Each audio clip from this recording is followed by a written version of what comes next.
যদি মনে করেন উদাহরণস্বরূপ আওয়ামী লীগ আলাগির বিচার করতে দেওয়া হয়, বিএনপি জামাত একটাও যাবে জান্নাতে? বলেন।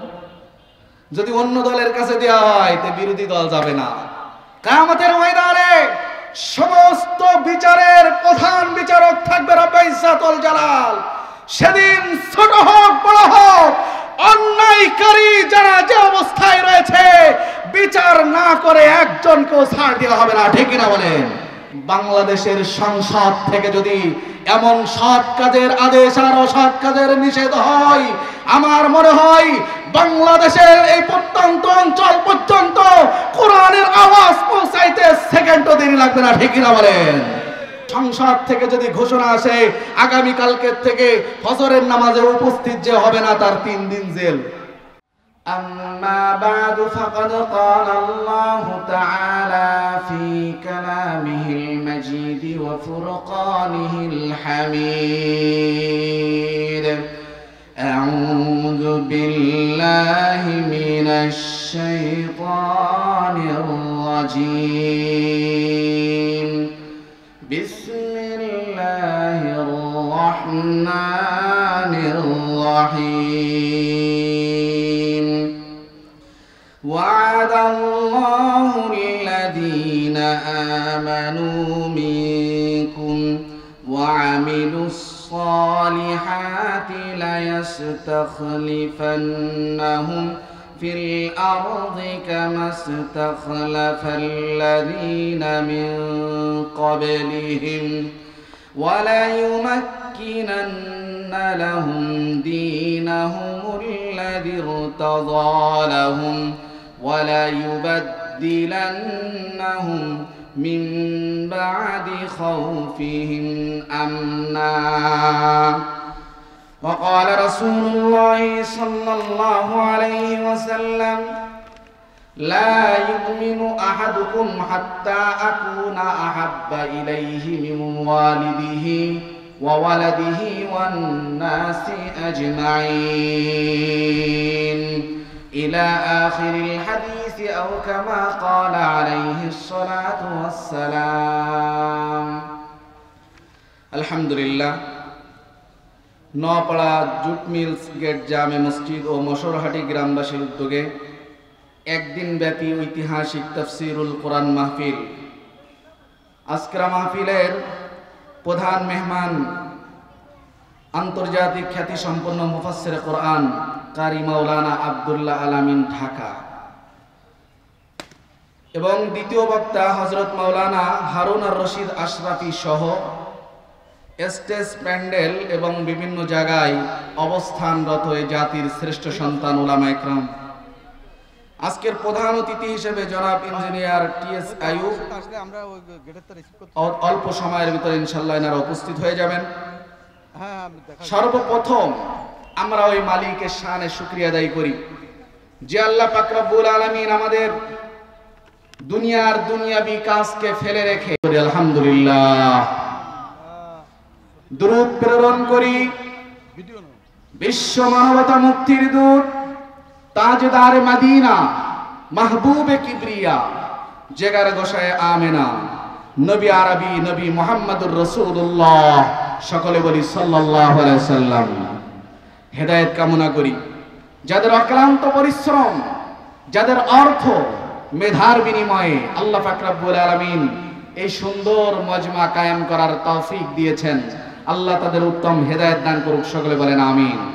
আমার ভাই ও বাবাজিরা, এত সুন্দর আয়োজন দিনের জন্য আজকের এই সময় যদি কোরআনের তাফসীর মাহফিল না হয়ে দুনিয়ার অন্য যে কোনো অশ্লীল অনৈতিক অন্য কোনো মজমা হতো, আমার মনে হয় এই প্যান্ডেলে কাজ হতো না, আরো বড় প্যান্ডেলের প্রয়োজন হতো। কোরআনের আওয়াজ শুনে যারা মুখ ফিরিয়ে নেয়, সূরা মুদ্দাসসিরের 49 নম্বর আয়াতের ভিতরে আল্লাহ পাক রব্বুল আলামিন বলেন ফামা লাহুম আনিত তাযকিরাতি মুরিজিন কাআন্নাহুম হুমুরুম মুস্তানফিরা। আল্লাহ পাক রব্বুল আলামিন বলেন যারা কোরআনের আওয়াজ থেকে মুখ ফিরিয়ে নেয়, কোরআনের আওয়াজ আল্লাহর রাসূলের বাণী এ জাতীয় আওয়াজ থেকে যারা মুখ ফিরিয়ে নেয় এরা হলো কান্নাহুম হুমুরুম মুস্তানফিরা, বুনো গাদার সাথে আল্লাহ পাক রব্বুল আলামিন তাদের সাদৃশ্যতা অবলম্বন করেছেন। এজন্য আমার ভাই ও বাবাজিরা, মাইকের আওয়াজ যতদূর পর্যন্ত পৌঁছাচ্ছে আমরা কেউ খালি খালি বসে থাকবো না। কোরআনের আওয়াজে, কোরআনের আকর্ষণে আমরা এই মাঠে চলে আসব। দুইটা কাজ যদি দুনিয়ার মানুষ করে, দুইটা আখলাকে যদি মানুষ রূপান্তরিত হয়, তো আল্লাহ পাক রব্বুল আলামিন ঘোষণা দিয়েছেন বান্দাদের জন্য একটা সুসংবাদ, সুসংবাদ এবং তাদের জন্য বিশেষ পুরস্কারের ব্যবস্থা রয়েছে। দুনিয়ায় 3টা পুরস্কার, আখিরাতে আল্লাহ পাক রব্বুল আলামিন তাদের জন্য একটা পুরস্কার নির্ধারিত করেছেন। আমার ভাই বাবাজিরা, আজ আমরা মুসলমান, আমরা মুমিন, হয়তো আমরা এই প্যান্ডেল বাদ দিয়ে একটা একটা দোকানে যে কয়জন মানুষ আছি, আমরা সব যদি দোকান থেকে এখানে আসি, সেখানে কোনো কাজ ছিল না তাদের, তারা সেখানে শয়তানের দোকায় পড়ে দুনিয়াবি এই কাজগুলো তাদের মজা পাচ্ছে তারা সেখানে থেকে।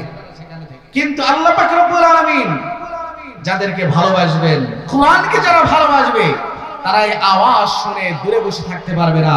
কোরআনের আকর্ষণে, রাসূলের বাণী শ্রবণের লক্ষ্যে তারা এই নির্দিষ্ট স্থানে তারা চলে আসবে। আল্লাহ পাক রব্বুল আলামিন ঘোষণা দিয়েছেন যে 2টা কাজ যদি করে, 1 নাম্বার হলো ওয়াদাল্লাহুল লাযিনা আমানু, 2 নাম্বার হলো আমিলুস সালিহাত। 1 নাম্বার যদি ঈমান আনে, 2 নাম্বার যদি সৎ কাজ করে, এই 2টা কাজ যদি করে, আল্লাহ পাক রব্বুল আলামিন বলেন আমি ওয়াদা দিচ্ছি তাদের অবশ্যই আমি তাদের জন্য 3টা পুরস্কার, 3টা সুসংবাদ আমি তাদের জন্য রেডি করে রাখলাম। আমার ভাই বাবাজিরা, আল্লাহ পাক রব্বুল আলামিন ওয়াদা করেছেন, খেলাফ হওয়ার সম্ভাবনা আছে?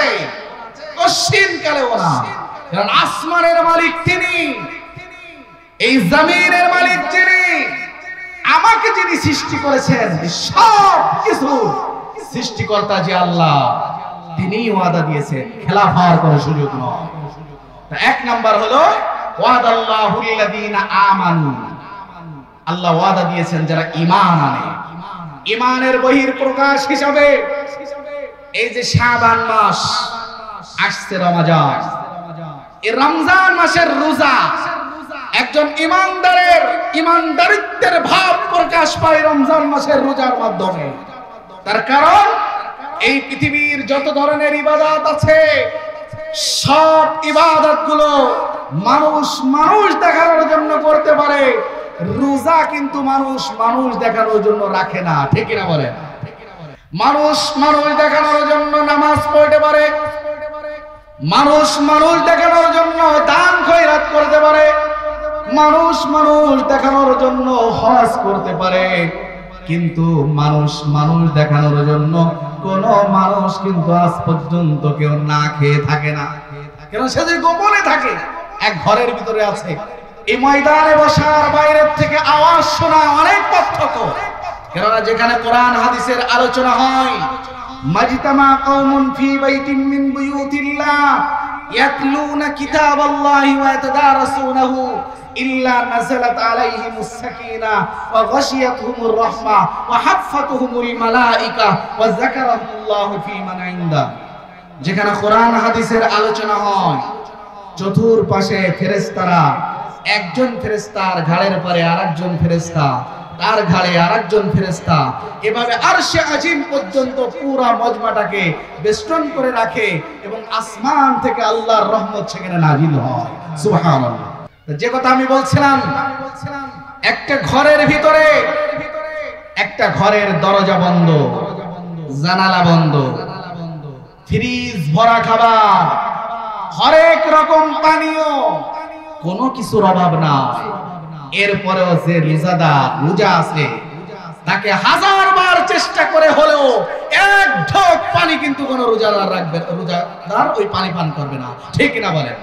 তার কারণ সে রোজা রাখছে একমাত্র আল্লাহর জন্য, আর এটা হয়েছে তার ঈমানের জন্য। ওয়াদাল্লাহুল লাযিনা আমানু, যারা ঈমান আনে, যারা এক আল্লাহ বিশ্বাসী, জানে আরশে আজিমের মালিক আল্লাহ আমাকে দেখছেন, আরশে আজিমের মালিক আমাকে দেখছেন। এই যে করে তার দ্বারাই চুরি হয় না, ডাকাতি হবে না, সন্ত্রাসী হবে না, তার দ্বারা অন্যায় কাজ সংগঠিত হওয়া সম্ভব। তার কারণ সে জানে আল্লাহ আমাকে দেখছেন। 30 তলা বিল্ডিং হোক, 100 তলা বিল্ডিং হোক, আরশে আজিমের মালিক আজ এই মাঠে খোলা আসমানের নিচে যেভাবে আমরা বসে আছি, আমার আল্লাহ যেভাবে দেখছেন, বিল্ডিং এর ঘরের ভিতরে ওইভাবে আমার আল্লাহ আমাকে দেখেন। 100 তলা বিল্ডিং হোক আর 2 তলা বিল্ডিং হোক, খোলা মাঠ হোক আর যেখানে হোক, আরশে আজিমের মালিকের কাছে সব সমান, সব কিছুই সমান। একেবারে সমুদ্রের অতল গভীরে, একেবারে সমুদ্রের অতল গভীরে নিচ দিয়ে ছোট্ট একটা মাছের চলাচল, বনের ভিতরে অন্ধকার রজনীতে ছোট্ট কালো পিপিলিকার চলাচল, সব আমার রবের কাছে স্পষ্ট, সব কিছু তিনি বুঝতে পারেন। ভাই বাবাজিরা, সুতরাং আজ আমরা এই যে জমিনে আছি, আমরা যে এখানে বসে আছি, কয়জন বসলাম, কি জন্য বসলাম আল্লাহ জানে না? আল্লাহ সব জানেন। ইয়াউমা ইদিন তুহাদ্দিসু আখবারাহা, সেদিন এই জমিন সাক্ষী দিবে। এই জমিন বলবে যে আমার এই জমিনে বসে সে কোরআনের আওয়াজ শুনেছে, কোরআন শুনেছে। এই জমিন সাক্ষী দিবে আমাদের পক্ষে বা বিপক্ষে। 4টি জিনিস সাক্ষ্য দেবে আমার পক্ষে বা বিপক্ষে, তার মধ্যে একটা হলো এই জমিন। এই জমিন সেদিন বলবে ইয়াউমা ইদিন তুহাদ্দিসু আখবারাহা, সেদিন জমিন বলবে ও আল্লাহ, দুপুরের রোদ্রে খাওয়া না খাওয়া অবস্থায় মাঠে বসে বসে, খোলা আসমানের নিচে বসে নিজের আমৃত্যুটাকে বিলীন করে দিয়ে তুমি আল্লাহর সন্তুষ্ট অর্জন করার জন্য, কোরআন হাদিসের আলোচনা শোনার জন্য অধীর আগ্রহে যারা বসেছিল, ও আল্লাহ ওদেরকে জান্নাতে না নেওয়া পর্যন্ত আমি তো থামবো না। আর যারা এই জমিনের সামান্য ক্ষমতা পেয়ে, জমিনের সামান্য কিছু পাওয়ার পেয়ে অন্যায় অবিচার করার জন্য ব্যস্ত হয়ে যায়, তাদের বিপক্ষে জমিন সাক্ষী দেবে। ঠিক কিনা বলেন? আমার ভাই বাবা ছিল, আমার পক্ষে বিপক্ষে সাক্ষী দিবে। একটা হলো জমিন, 2 নম্বর হলো আমার মাথার তালু থেকে পাততলা পর্যন্ত গোটা অঙ্গ প্রত্যঙ্গ। আল-ইয়াউমা নাখতিমু আলা আফওয়াহিহিম ওয়া তুকাল্লিমুনা আইদিহিম। এভাবে আল্লাহ পাক রব্বুল আলামিন কোরআন কারীমের ভিতরে বলেছেন যে মুখের পরে মোহর মেরে দেওয়া হবে, হাতের জবান খুলে যাবে, পায়ের জবান খুলে দিবেন, সমস্ত অঙ্গ পতঙ্গের জবান খুলে দিবেন। দুনিয়ায় কেউ দেখে নাই, গোপনে হাত দিয়ে যে কাজ করেছে, হাত তার জবান খুলে যাবে, সব কিছু বলতে থাকবে। কানের জবান খুলে যাবে, মস্তিষ্কের জবান খুলে যাবে, পায়ের জবান খুলে যাবে, যা যা করেছে স্পষ্ট ভাবে সব কিছু বলতে থাকবে। এই দুনিয়ায় নিজের মুখ দিয়ে যা আমরা বলি আল-ইয়াউমা নাখতিমু আলা আফওয়াহিহিম, মুখে মোহর মেরে দিয়ে সব কিছুর মুখকে খুলে দেওয়া হবে। আর আমরা যারা আজকে এই মুহূর্তে এই 13 তারিখ দুপুর বেলায় আমরা যারা এখানে নিজের কান আর মস্তিষ্ক আর চোখ দিয়ে কোরআনের আওয়াজ যেটা আমরা শুনছি, দেখছি এবং কোরআনের পথে ব্যয় করছি, আমার আপনার পক্ষে কোরআনের পক্ষে কাজগুলো করার কারণে আমাদের মুক্তির জন্য আমাদের হাত পা অঙ্গগুলো সাক্ষী দেবে। বলেন ঠিক না? যারা হাত দিয়ে অন্যায় করে, পা দিয়ে অন্যায় করে, চোখ দিয়ে অন্যায় করে, সব অঙ্গ প্রত্যঙ্গগুলো আমার পক্ষে বা বিপক্ষে সাক্ষী উপস্থাপন করবে। আমার ভাই বাবাজিরা, কাল কিয়ামতের কঠিন আদালতে বিচারের সময় 4টি জিনিস আমার পক্ষে বা বিপক্ষে অবস্থান নিবে। হয় পক্ষে সাক্ষী দিবে অথবা বিপক্ষে সাক্ষী দিবে। তার এক নাম্বার বললাম ইয়াউমা ইদিন তুহাদ্দিসু আখবারাহা, সেদিন এই জমিন আমার পক্ষে বা বিপক্ষে সাক্ষী দিবে। দুই নাম্বার হলো আমার অঙ্গ প্রত্যঙ্গ, আমার মাথার তালু থেকে পাতলা পর্যন্ত মুখে মোহর মেরে দিয়ে সব অঙ্গ প্রত্যঙ্গগুলোর মুখকে খুলে দেওয়া হবে, তারা আস্তে আস্তে সব কিছু বলা শুরু করে দিবে।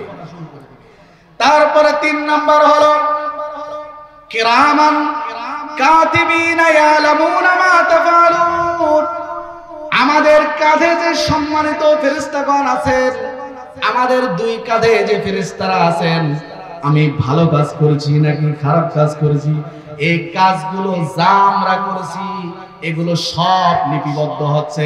কাল কিয়ামতের কঠিন আদালতে বিচারের সময় একটা জিনিসও অস্বীকার করার মতো ক্ষমতা কারো থাকবে না, ঠিক না বলেন?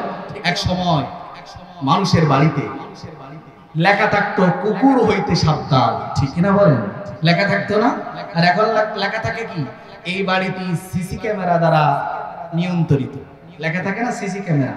আজকের এই মাহফিল ভিডিও হবে, আগামীকাল যদি আপনি বলেন যে আমি এই মাহফিলে উপস্থিত ছিলাম না, আর এই দুনিয়ার ক্যামেরায় যদি তখন বাইর করা হয় আপনি উপস্থিত ছিলেন নাকি ছিলেন না, ক্যামেরার মাধ্যমে স্পষ্ট হয়ে যাবে।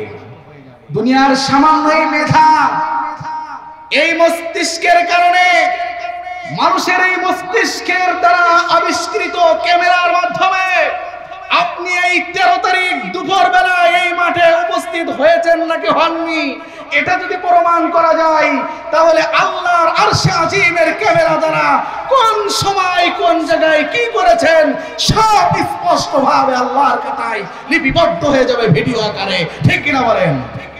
কিরামান কাতিবিন ইয়ালামুনা মা তাফআলুন, এই কিরামান কাতিবিন সম্মানিত ফেরেশতাগণ সব কিছু লিপিবদ্ধ করবেন। কোন এক জায়গা এক কুমিল্লার ওই দিকের এক পীর দেখলাম একটা এই কিরামান কাতিবিনের একটা গজল গাছ, বলছে কিরামান কাতিবিন রোজ হাসরের দিন আল্লাহর দরবারে যদি করে অভিযোগ, আমি বলবো দুনিয়ায় ছিলাম খাজা বাবার লোক। নাউজুবিল্লাহ বলবেন। কিরামান কাতিবিন যদি কিয়ামতের ময়দানে বলে তা আমি বলবো আমি দুনিয়ায় খাজা বাবার লোক ছিলাম। খাজা বাবার লোক থাকলে পার পাওয়া যাবে? কার লোক থাকতে হবে? মুহাম্মাদের সৈনিক, ঠিক কিনা বলেন? যদি গজলটা এমন হতো কিরামান কাতিবিন রোজ হাসরের দিন আল্লাহর দরবারে যদি করে অভিযোগ, আমি বলবো দুনিয়ায় ছিলাম মুহাম্মাদের লোক, ঠিক না বলেন? কাল কিয়ামতের ময়দানে মুহাম্মাদের উম্মত হয়ে তার অনুসারী ছাড়া অন্য কোন পরিচয় দিয়ে এক পা অগ্রসর করার মতো কোনো ক্ষমতা থাকবে না, ঠিক না বলেন? সুতরাং আমরা যাই করি না কেন, যেখানে যে অবস্থায় যা করব সব আমাদের কাদের সম্মানিত ফেরেশতাগণ কিরামান কাতিবিন ইয়ালামুনা মা তাফআলুন স্পষ্ট ভাবে ভিডিও করে আমাদের সামনে সেদিন ওপেন করে দেওয়া হবে। বলা হবে অমুক জায়গায় এই করেছো, অমুক জায়গায় এই করেছো। সেদিন মিথ্যার আশ্রয় নিয়ে এক পা অগ্রসর করার মতো ক্ষমতা দুনিয়ায় কারো থাকবে না সেদিন। যাই হোক, আমি বলছিলাম যে 4টি জিনিস আমার পক্ষে বা বিপক্ষে সাক্ষী দিবে। 1 নাম্বার হলো জমিন, 2 নাম্বার হলো আমাদের অঙ্গ প্রত্যঙ্গ, 3 নাম্বার হলো সম্মানিত ফেরেশতাগণ যারা আমাদের কাঁধে আছেন, আমাদের সব থেকে নিকটবর্তী আছেন, যারা সব স্পষ্ট ভাবে ভিডিও করে রাখছেন। আর 4 নাম্বার হলো وَوُضِعَ الْكِتَابُ فَتَرَى الْمُجْرِمِينَ مُشْفِقِينَ مِمَّا فِيهِ وَيَقُولُونَ يَا وَيْلَتَنَا مَا لِهَذَا الْكِتَابِ لَا يُغَادِرُ صَغِيرَةً وَلَا كَبِيرَةً إِلَّا أَحْصَاهَا। সেদিন আমলনামা সামনে দিয়ে দেওয়া হবে, দিয়ে বলা হবে ইকরা কিতাবাক কাফা বিনাফসিকাল ইয়াউমা আলাইকা হাসিবা। কি করেছো সব আমলনামায় পড়ো, জীবনে যা করেছো আমল নামায় সব কিছু লিপিবদ্ধ থাকবে। হয় কারোর ডান হাতে আমল নামা দেওয়া হবে, নাই বাম হাতে দেওয়া হবে। ডান হাতে যাদের আমল নামা দেওয়া হবে সামনের পরে দেওয়া হবে, বাম হাতে যাদের আমল নামা দেওয়া হবে নিজের সিনা খানিকে ফেলে হাত সিনার ভিতর দিয়ে ঢুকিয়ে দিয়ে পিছন দিকে তাদেরকে আমল নামা দেওয়া হবে। সেদিন কাফেররা, মুশরিকরা, মুনাফিকরা সেদিন বলবে যে আল্লাহ আমাদের আমল নামা তো পিছনে, পড়বো কিভাবে? মুখ যদি সামনে থাকে, বই যদি পিছনে থাকে, পড়া যায়? পড়া যায় না। আল্লাহ পাক রব্বুল আলামিন ফেরেশতাদেরকে বলবেন ওর মাথা কানিকে ঘুরিয়ে দাও। মাথা তখন ঘুরিয়ে দেওয়া হবে। এই আমল নামা এত কঠিন থাকবে সেদিন। আফসোস করে বলবে ইয়া ওয়াইলানা মালি হাযাল কিতাব লা ইগাদির সগীরাতান ওয়ালা কাবীরাতান ইল্লা আহসাহা। আল্লাহ কি আমল নামা, ছোট একটা কাজ করেছিলাম গোপনে, কেউ জানে না, সেটাও উপস্থিত রয়েছে। ওয়ালা কাবীরাতান ইল্লা আহসাহা, বড় যেটা করেছিলাম সেটাও উপস্থিত রয়েছে, একটা জিনিসও বাদ রাখে নাই। আমার ভাই বাবাজিরা, এই দুনিয়ায় আমরা যত গোপনে এবং প্রকাশ্যে যত বড় অন্যায় কাজ যা আমরা করি না কেন, রব্বে ইজ্জত ওয়াল জালালের বিশেষ ক্যামেরার মাধ্যমে, ফেরেশতাদের মাধ্যমে, বাহিনীর মাধ্যমে একেবারে দিবালোকের ন্যায় সব কিছু স্পষ্ট হয়ে যাবে। আর আমরা যদি মনে করি কোনো বিচার হবে না, এর মতো ভুয়া কাজ কিন্তু আর হবে না। ঠিক কিনা বলেন? বিচার হবে একদিন। দুনিয়ায় তাই কেউ কারো ছাড়ে না। ঠিক কিনা বলেন? কাল কিয়ামতের ময়দানে যদি মনে করেন উদাহরণস্বরূপ আওয়ামী লীগ লাগের বিচার করতে দেওয়া হয়, বিএনপি জামাত একটাও যাবে জান্নাতে? বলেন। যদি অন্য দলের কাছে দেওয়া হয় তো বিরোধী দল যাবে না। কিয়ামতের ময়দানে সমস্ত বিচারের প্রধান বিচারক থাকবে রব্বে ইজ্জত ওয়াল জালাল। সেদিন ছোট হোক বড় হোক, অন্যায়কারী যারা যে অবস্থায় রয়েছে, বিচার না করে একজনকেও ছাড় দেওয়া হবে না। ঠিক কিনা বলেন? দুনিয়ায় মামা কালু চলবে, ও জায়গায় কি চলবে? ও জায়গায় কোনো কিছুই চলবে না। যাই হোক, আমি যে আয়াতে কারিমা তেলাওয়াত করেছি সূরা নূরের 55 নম্বর আয়াত, এই আয়াতটা নাজিল হওয়ার কারণ ছিল সাহাবায়ে কেরামদের সান্ত্বনা দেওয়া। সাহাবায়ে কেরাম অতিষ্ঠ হয়ে গিয়েছিলেন রাসূল করিম সাল্লাল্লাহু আলাইহি ওয়াসাল্লামের নবুয়ত প্রাপ্তির পর। মক্কায় 13 বছর, মদিনায় 10 বছর। এই 13 বছরের জীবনে কাফেররা নির্যাতন করেছে, নিপীড়ন করেছে। 13 বছর শুধু নির্যাতন আর নিপীড়নের স্টিম রোলার চলেছে তাদের উপরে। তারা নীরবে সেটা সহ্য করেছেন 13 বছর ধরে। 13 বছর যত অন্যায় হয়েছে, আবু জাহেল, উতবা, শাইবা নামাজরত অবস্থায় আক্রমণ করেছেন। আল্লাহকে ডাকবে সুযোগ দেন নাই, বিভিন্ন ভাবে আক্রমণে তারা লিপ্ত হয়েছে। যখন মদিনায় চলে যান হিজরাত করে রাসূল করিম সাল্লাল্লাহু আলাইহি সাল্লাম, যাওয়ার পরে হিজরাতের দ্বিতীয় বছর আবু জাহেল চিন্তা করলো ওখানে গিয়ে আক্রমণ করবে। এখানে সহ্য করছে, এখান থেকে যখন হিজরাত করে মদিনায় গিয়েছেন সেখানে গিয়েও ছাড় হবে না, সেই জায়গায় আক্রমণ করবে। কিন্তু আরশে আজিমের মালিক আল্লাহ পাক রব্বুল আলামিন বলেন, মুহাম্মদ আর বসে থাকা যাবে না। 1 বছর 2 বছর নাও, 13টা বছর ধরে অনেক কষ্ট সহ্য করেছো। এবার কাফের আবু জাহেল, উতবা, শাইবারা যখন আক্রমণ করবে আর কিন্তু বসে থাকা যাবে না। আক্রমণ করলে পাল্টা কিন্তু আক্রমণের জবাব দিতে হবে, পাল্টা আক্রমণের জবাব দিতে হবে। তখনই জিহাদ শুরু হয়ে যায়।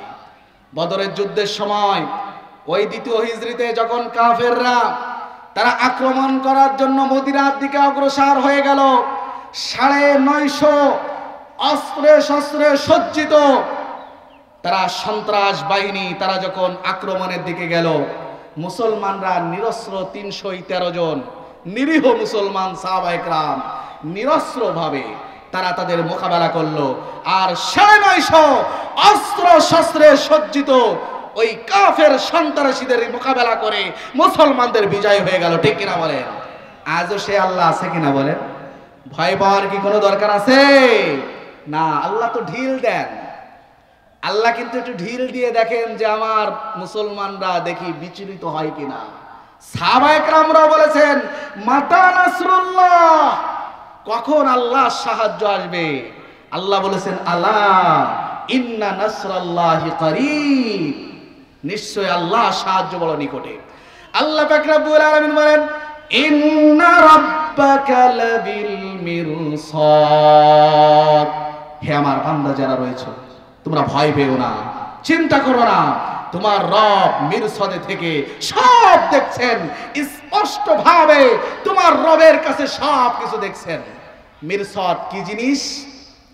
আপনি এখান থেকে বসে একটা পাখি শিকার করবেন, পাখিটা হলো শিকার, আপনি হলো শিকারী। শিকারী ওই শিকারটা কিন্তু দেখতে পায়, কিন্তু শিকার কিন্তু শিকারীকে দেখতে পায় না, ঠিক কি না? যদি ওই পাখিটা শিকারীকে দেখে ও কি ওখানে বসবে না চলে যাবে? চলে যাবে না। ইন্না রাব্বাকা লাবিল মিরসাদ, তোমার রব মিরসাদে আছেন, তার মানে হলো তোমার রব এমন এক স্থানে আছেন যে স্থানে তুমি তোমার রবকে দেখতে পাবে না, কিন্তু তোমার রব তোমাকে স্পষ্ট ভাবে দেখতে পাবে, ঠিক না বলেন? কাগজ কাট কর গুড়ি বানা কর ছোড় দে আসমান মে, कागज कट कर गुड़ी बना कर छोड़ दे आसमान में, गुड़ी बेचारी क्या करेगी रस्सी मेरा हाथ में। এই দুনিয়ায় যারা গুড়ি উড়ায়, এই গুড়িটা যখন আসমানে উড়িয়ে দিয়ে আকাশে উড়িয়ে দেওয়া হয়, উপরে গুড়ি হেলে আর দলে নাচে, আর রশি যার কাছে থাকে সে বলে তুমি যেদিকে নড়ো আর যা করো সন্ধ্যা বেলায় তোমার ঠিকই আমার কাছে আসা লাগবে। আসমানের মালিকের হাতে কিন্তু আমার রশিটাও কিন্তু আসমানের মালিকের কাছে। আমি যাই করি না কেন, চুরি করুক আর ডাকাতি করুক, বদমাইশি আর সন্ত্রাসী যাই করুক না কেন, আমার আল্লাহ বলেন তোমাকে কিন্তু আমি ঢিল দিচ্ছি। কাউকে ঢিল দেওয়া হবে 5 বছর, কাউকে ঢিল দেওয়া হবে আবার 16 বছর বা 17 বছর। নির্দিষ্ট একটা সময় পৌঁছানোর পরে কাউকে একটা মিনিটেরও সুযোগ দেওয়া হবে না, ঠিক না বলেন? আমি মুখ দিয়ে বিভিন্ন কথা বলতে পারবো, কিন্তু আরশে আজিমের মালিক, আমার সিদ্ধান্তটা তার হাতে। কখন কি ঘটবে স্পষ্ট ভাবে আল্লাহ পাক রব্বুল আলামিন সব কিছু প্রকাশ করে দিবেন। আল্লাহ বলেন ইন্না রাব্বাকা লাবিল মিরসাদ, নিশ্চয়ই তোমার রব মিরসাদে আছেন, এমন স্থানে আছেন যে স্থান থেকে তুমি তোমার রবকে দেখতে পাবে না।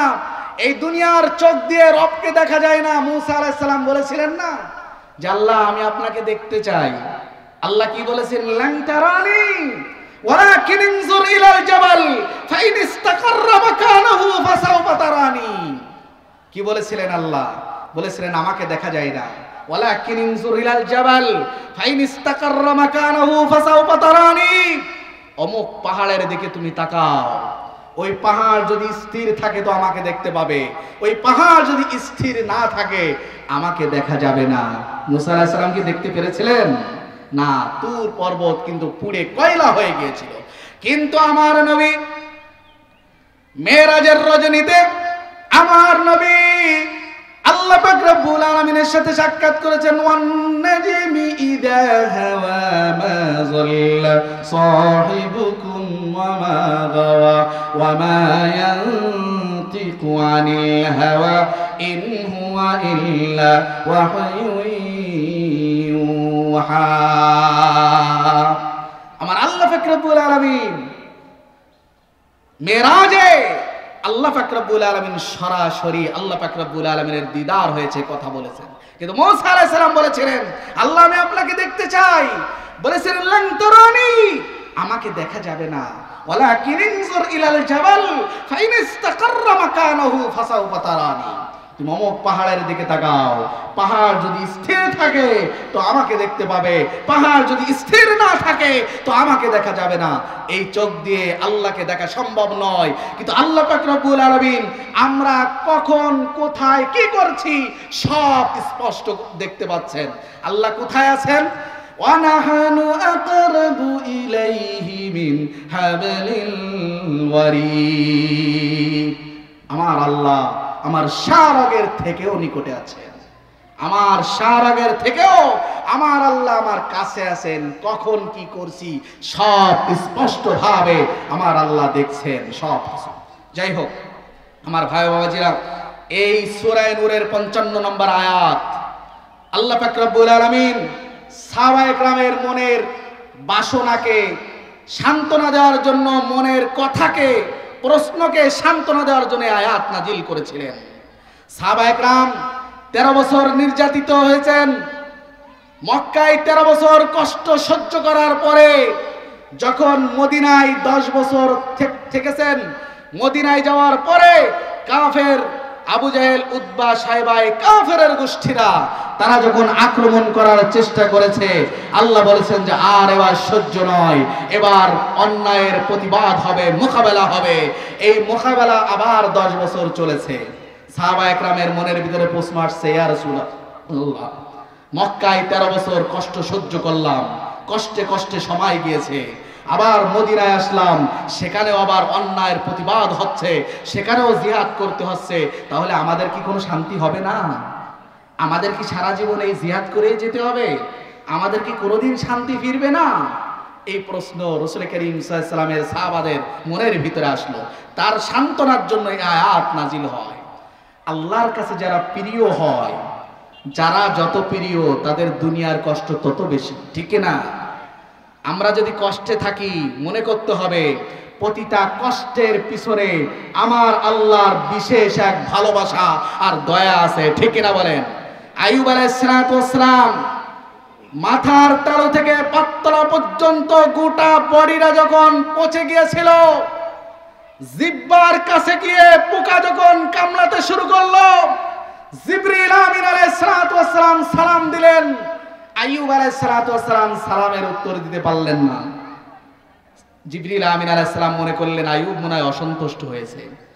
বললেন যে হে আল্লাহর নবী আইয়ুব, আমি কি তোমার ব্যাপারে আল্লাহর কাছে একটু সুপারিশ করব নাকি? আইয়ুব আলাইহিস সালাম বলেছেন, না, যে আল্লাহ আমার এতদিন সুস্থ রেখেছিলেন, এখন সে আল্লাহ অসুস্থ রেখেছেন। আমার আল্লাহ আমার যে অবস্থায় রাখেন ওই অবস্থায় আলহামদুলিল্লাহ। আমি সালামের জবাব এই জন্য দেই নাই, ওই সময় আমার জিহ্বা একটা পোকা কামড়াচ্ছিল, খাচ্ছিল। আমি যদি সালামের উত্তর দিতাম, পোকাটা হয়তো সরে যেত, গোশত খাইতে পারত না। ওই পোকাটা যখন সরে গেছে তখন আমি আমার সালামের উত্তর দিয়েছি। আমি পোকার খাদ্য হওয়ার কারণে আমি ওই সময় সালামের উত্তর দিতে পারি না। সুবহানাল্লাহ বলুন না। আর আমরা কি বলি? একটু জ্বর হইলে বলি এই এলাকায় আল্লাহ কারো খুঁজে পায়নি, আমারে ধরেছে, বলি না? বলেন, আল্লাহ মোটে লোক খুঁজে পায় না। যত রোগ ব্যাধি অবিচার অন্যায় সব আমার উপরে। আল্লাহ যাকে ভালোবাসেন তাকেই রোগ ব্যাধি দেন, ঠিক না বলেন? ওই আল্লাহই রোগ দিবেন, আল্লাহই মুক্তি দিবেন।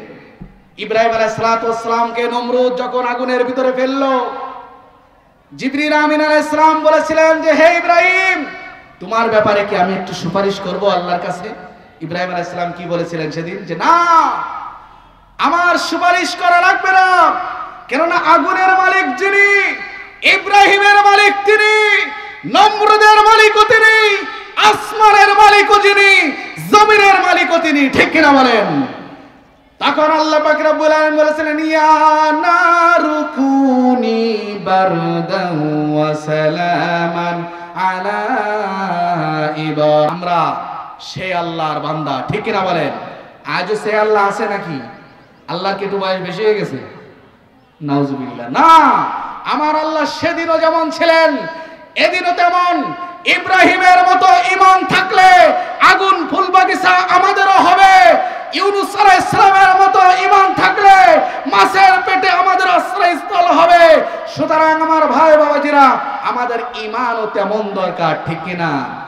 সাহাবায়ে কেরাম মনের ভিতরে কষ্ট চাপা রেখেছিলেন।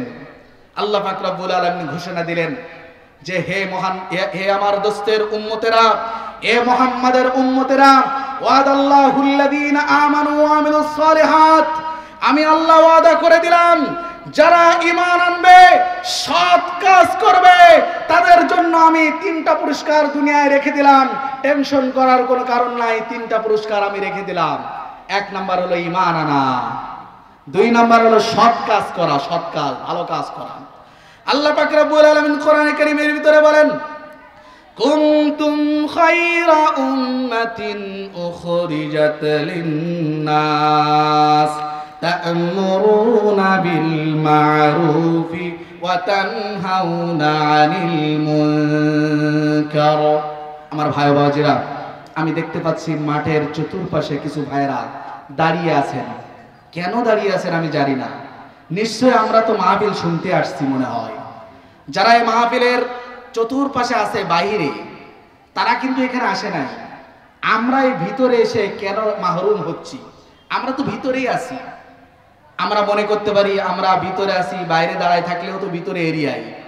কিন্তু আমরা এই মজমাকে সুন্দর করার জন্য, কোরআন ও হাদিসের আলোচনা শোনার জন্য সামনে যদি এভাবে মিলে মিলে বসে যাই, চতুর্পাশে ফেরেশতাদের বেষ্টনীর মাধ্যমে, ফেরেশতাদের মাধ্যমে আল্লাহ পাক রব্বুল আলামিন বিশেষ রহমত ও বরকত এই স্থানে নাজিল করবেন। ঠিক কিনা বলেন? আমার ভাই বাবাজিরা অনেকে আশা করেছে আসার জন্য, কিন্তু আসতে পারছে না। বিভিন্ন জায়গায় তারা ঘোরাফেরা করছে, কিন্তু আমরা যারা আছি, আমরা এই রহমত থেকে যেন বঞ্চিত না হই, মাহরুম না হই, আমরা সকলে নির্দিষ্ট স্থানে বসার চেষ্টা করি। আমি কোরআনে যে আয়াতে কারিমা পড়লাম, ওয়ামিলুস সালিহাত, সৎ কাজ করা। আল্লাহ কোরআনে বলেছেন, কুনতুম খায়রা উম্মাতিন উখরিজাত লিন-নাস তা'মুরুনা বিল মা'রুফ ওয়া তানহাউনা আনিল মুনকার। তোমরাই সর্বশ্রেষ্ঠ জাতি। কেন?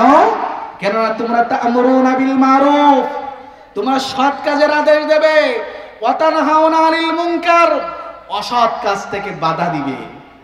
এই সৎ কাজের আদেশ, অসৎ কাজের নিষেধ, এইটা যদি শুধু এই মাহফিলের প্যান্ডেল বাদে, মসজিদের মেম্বার বাদে, এলাকা ভিত্তিক দাওয়াতি ময়দান বাদে, বাংলাদেশের সংসদ থেকে যদি এমন সৎ কাজের আদেশ আর অসৎ কাজের নিষেধ হয়, আমার মনে হয় বাংলাদেশের এই প্রত্যন্ত অঞ্চল পর্যন্ত কোরআনের আওয়াজ পৌঁছাইতে সেকেন্ডও দেরি লাগবে না। ঠিক কিনা বলেন? তার কারণ আমি এই মাজমা থেকে নামাজ পড়া বলবে, এরপরের বক্তাও বলবে, প্রতিদিন কোন না কোন স্থানে নামাজের কথা বলা হবে। কেউ মানতেও পারে, নাও পারে, কিন্তু সংসদ থেকে যদি ঘোষণা আসে আগামী কালকের থেকে ফজরের নামাজে উপস্থিত যে হবে না, তার 3 দিন জেল। আমার বলেন, এখন জুমার দিন যেমন লোক হয়, তার থেকে বেশি হবে না ফজরের নামাজে? বলেন, তাহলে জায়গা মতো পরিবর্তন করতে হবে। ঠিক কিনা বলেন? এই জন্য আমরা চাই আগামীর বাংলাদেশ হবে কোরআনের বাংলাদেশ। ঠিক কিনা বলেন? আগামীর বাংলাদেশ হবে ইসলামের বাংলাদেশ। আল্লাহ কবুল করে নিক, বলেন আমিন। আমার ভাই বাবাজিরা, এই ওয়ামিলুস সালিহাত, সৎ কাজের আদেশ, অসৎ কাজের নিষেধ, এটা যদি একেবারে সংসদ থেকে হয়, একেবারে বাংলাদেশের গুরুত্বপূর্ণ স্থান থেকে যদি হয়, তাহলে সেটাই হবে সব থেকে বেশি কার্যকর, সেটাই হবে সব থেকে বেশি শ্রেষ্ঠতম কাজ। আল্লাহ পাক রব্বুল আলামিন এই উম্মতের পথ প্রদর্শক হিসেবে, যে গাইডলাইন হিসেবে যে কোরআন দিয়েছেন, সেই কোরআনের ভিতরে ঘোষণা দিয়েছেন, কুনতুম খায়রা উম্মাতিন, তোমরাই শ্রেষ্ঠ জাতি, তোমরাই শ্রেষ্ঠ উম্মত। কেন? তোমরা তা'মুরুনা বিল মা'রুফ ওয়া তানহাউনা আনিল মুনকার, তোমরা সৎ কাজের আদেশ করবে আর অসৎ কাজের তোমরা বাধা দেবে। এটা তোমাদের দায়িত্ব। এই জন্যই তোমরা শ্রেষ্ঠ, সব থেকে শ্রেষ্ঠ। আমার ভাই বাবাজিরা, রাসূল করিম সাল্লাল্লাহু আলাইহি ওয়াসাল্লাম বলেন, মান কানা মিনকুম মুনকারান ফালইয়ুগাইরহু বিয়াদিহি فإن لم يستطع فبلسانه فإن لم يستطع فبقلبه وذلك أضعف الإيمان। রাসূল করিম সাল্লাল্লাহু আলাইহি ওয়াসাল্লাম বলেন, তোমরা যখন নিষিদ্ধ কোনো কাজ দেখবে, তোমাদের ওয়াইদু লাহুম মাস্তাতাতুম মিন কুওয়া, তোমাদের যার যেভাবে শক্তি আছে, পুলিশ, সেনাবাহিনী তাদের শক্তি অস্ত্র, আমাদের শক্তি যারা বয়ান বক্তৃতায় জবান, যাদের যেভাবে শক্তি, যার কাছে যে হাতিয়ার আছে, এই শক্তি অনুযায়ী তোমরা প্রয়োগ করো, ঝাঁপাই পড়ো। মান কানা মিনকুম মুনকারান ফালইগাইরহু বিয়াদি। এটা দুনিয়ায় কোনো মানুষের কথা, সাধারণ মানুষের কথা নয়, বানানো কথা নয়। আমার নবী কি বলেছেন? রাসূল করিম সাল্লাল্লাহু আলাইহি ওয়াসাল্লাম বলেছেন যে আমি যে কথাগুলো বলি এগুলো আমার বানানো কথা নয়। ইন হুয়া ইল্লা ওয়াহয়ু ইউহা। আমি নবী যে কথাগুলো বলি এই কথাগুলো আমার মানব রচিত কথা নয়, আমার বানানো কথা নয়। আমি নবী আল্লাহর পাঠানো কথা ছাড়া একটা কথা যদি আল্লাহর নামে চালিয়ে দিতে চেষ্টা করি, আমার টুটিখানাকে ছিঁড়ে নিবে আল্লাহ। আমার কোনো কথা আমি নিজের থেকে বলবো না। ইন হুয়া ইল্লা ওয়াহয়ু ইউহা। আমাকে যে ওহী পাঠানো হবে, আমার কাছে যে কথা বলা হবে, সেটাই আমি পৌঁছিয়ে দেব। আমার ভাই বাবাজিরা, মান কানা মিনকুম মুনকারান ফালইগাইরহু বিয়াদি। অন্যায় কাজ যখন আমরা দেখব, তো প্রথমে আমাদের শক্তি থাকলে হাত দিয়ে বাধা দেব। যে কাজ তুমি করতে পারবে না, বাধা হয়ে দাঁড়াবো। বাধা হয়ে দাঁড়ানোর জন্য অনেক বড় জনগোষ্ঠী লাগে না, বাধা হয়ে দাঁড়ানোর জন্য অনেক মানুষ লাগে না। বাংলাদেশে প্রায় 91% বা 91.5% মুসলিম কান্ট্রিতে অমুসলিমদের নির্যাতন মুসলমানদের অনেক সময় সহ্য করতে হয়, ঠিক না বলেন?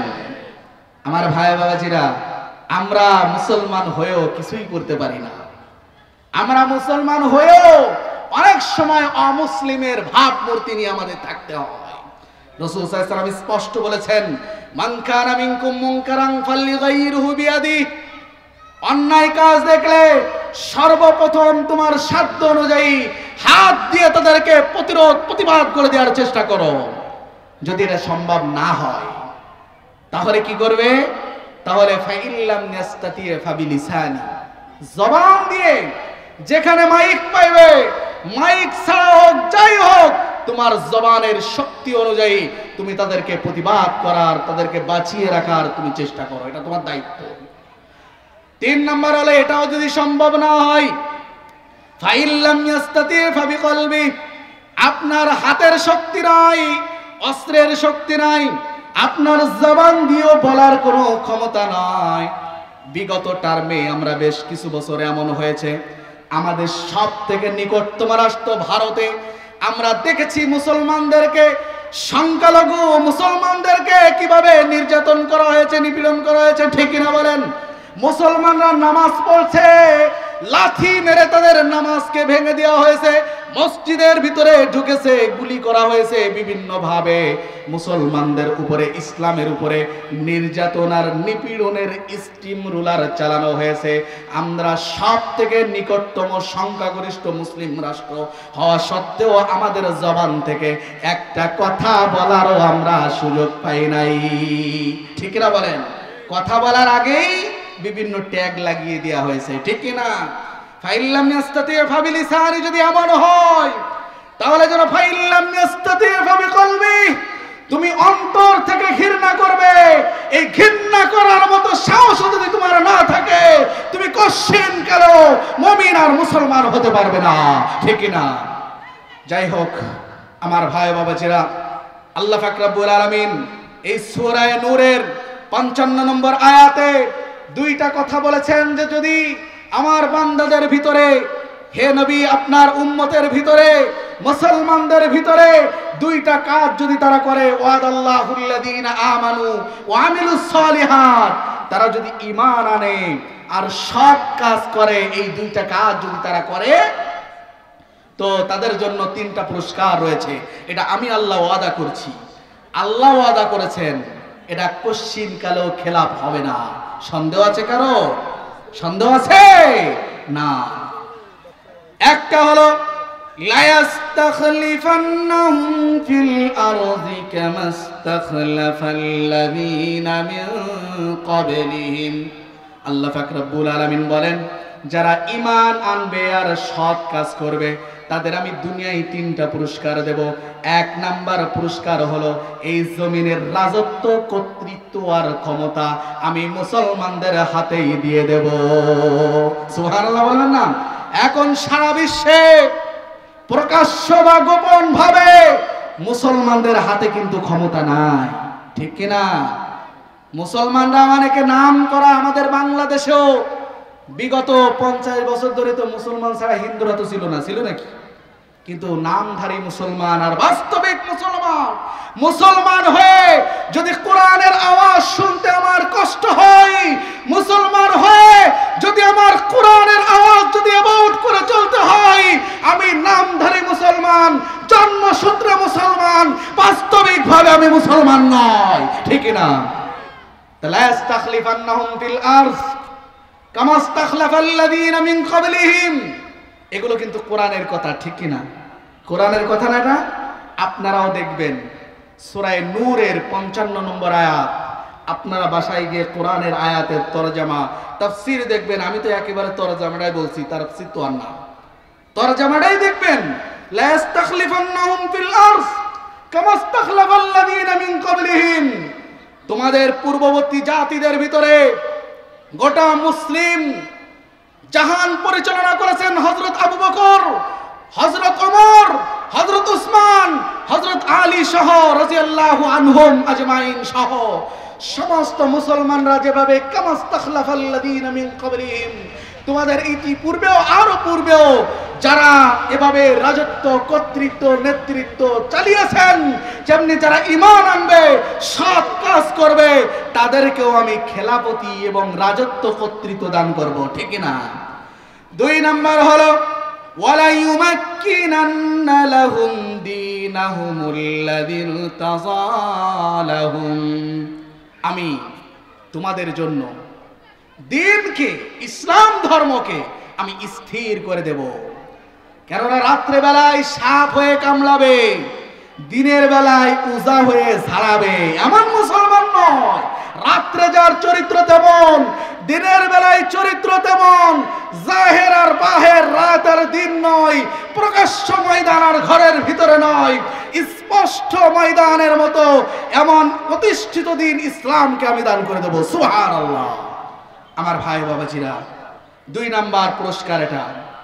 3 নাম্বার হলো মূল যে শানে নুজুল আয়াতটা নাজিল হওয়ার কারণ বলেছিলাম সাহাবাদের সান্ত্বনার বাণী, ওয়ালা ইউবাদদিলান্নাহুম মিন বাদি খাউফিহিম আমনা, ওয়ালা ইউবাদদিলান্নাহুম মিন বাদি খাউফিহিম আমনা, তোমাদের যে এই কষ্টের কথা বলছো, মক্কায় 13 বছর, মদিনায় 10 বছর, এই কষ্টের পরে শান্তি দেওয়ার জন্য আমি ওয়াদা করছি, আমি আল্লাহ।